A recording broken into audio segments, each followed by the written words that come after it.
can't talk about the manscaped landscape without talking about how pearls for men are having a fashion moment. It might not be so surprising when celebrities known to have fun with their gender-neutral style like A$AP Rocky, Timothée Chalamet, and Harry Styles are seen rocking pearl necklaces. But when pro athletes start to sport them, it's a sign pearls for men have crossed into the mainstream. Jock Peterson became the breakout sports star in pearls when he wore a strand to clinch the 2021 World Series title for the Atlanta Braves. And now Peterson's pearl strand has been retired to the National Baseball Hall of Fame and Museum. In 2022, New York Jets wide receiver Garrett Wilson was also the talk when he showed up at the NFL draft in a 3-tiered pearl necklace. If you look back in history, it was actually men who originally wore pearls as a sign of power. And now some of today's most stylish men are once again proudly wearing pearls, including right here on the Tamron Hall show. Clay from Love is Blind wore a pearl necklace when he stopped by the show in March. And even some guys on the Tamron Hall show staff are rocking the hottest fashion accessory for men. Hey, what's up? I'm CJ. I like to take a little bit of risk with my style, so I can see how these pearl necklaces could zhuzh up my outfit. These definitely aren't my grandma's pearls. Diamonds, they say, are a girl's best friend, but it seems like many of today's most fashionable men are making pearls their best friend. Well, we all want to look and feel our best, and today we're going skin deep, talking to men who are speaking up like never before about the ways that they're embracing self-care.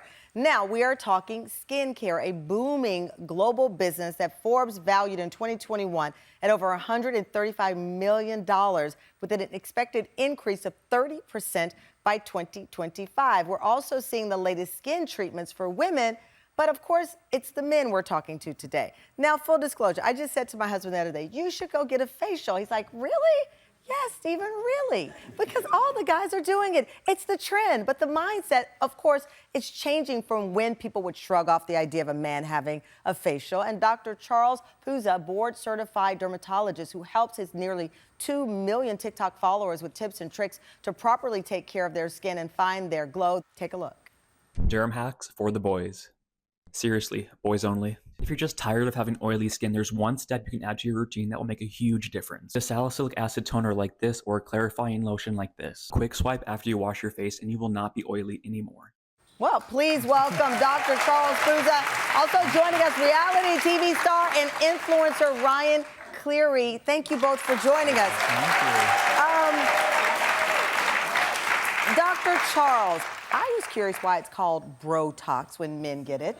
Why does it have to change in gender?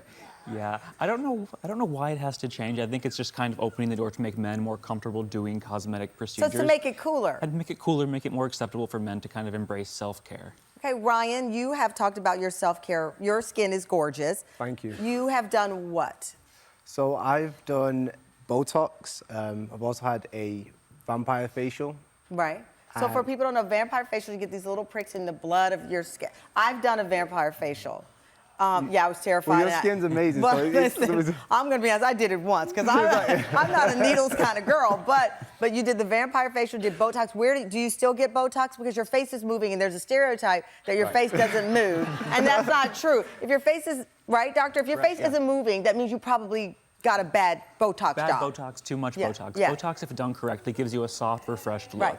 So your face is supposed to move as yours is. Yes. Where do you get Botox? So when I got Botox, I got it in my forehead and also for the crow's feet, so on the side of my eyes here. Oh, so what made you decide, obviously, to take this next step? I mean... I was with being on television and also doing Instagram, I've put the lens a little bit more on my face and seeing my reactions. And when I would see certain reactions, wrinkles and lines, they were getting finer. So it kind of put I was being a little bit more scrutiny on myself. How is it revealing all of this to the public? I think for me, it's liberating to be able to help other people that may want to do it but don't have the confidence or might want more information. I just feel like when you're being open about it, it will help others to feel confident to do that. I agree. And Doctor, we're also seeing fillers. Like you hear a lot of women getting fillers to have a plumper face because, you know, that plumper face it gives you a more youthful appearance. But fillers with men, it seems interesting because of the chisel. You know, so many men want that chiseled, strong-looking face. How does that work when you add plumpness with fillers? It really depends on the type of filler you're using because they're all linked in different ways. So for adding in volume, for defining the cheeks or the jawline, using a thicker filler with higher cross-link technology allows you to get that sharper, more chiseled look. And it's slightly different than the fillers that we use to replace volume in the mid-face. Oh, so it's adjusted for your design. It's different, yes. The last question. Your bar soap for your body, is that the same soap you should use for your face? No, get a separate facial cleanser, Get please. a separate facial cleanser. Yes. Do you know how many people I made mad just Yes. now? They're like, what's wrong with my bar soap? All right, doctor, thank you so much. Ryan, thank you so much for being so vulnerable and amazing. Dr. Charles Souza,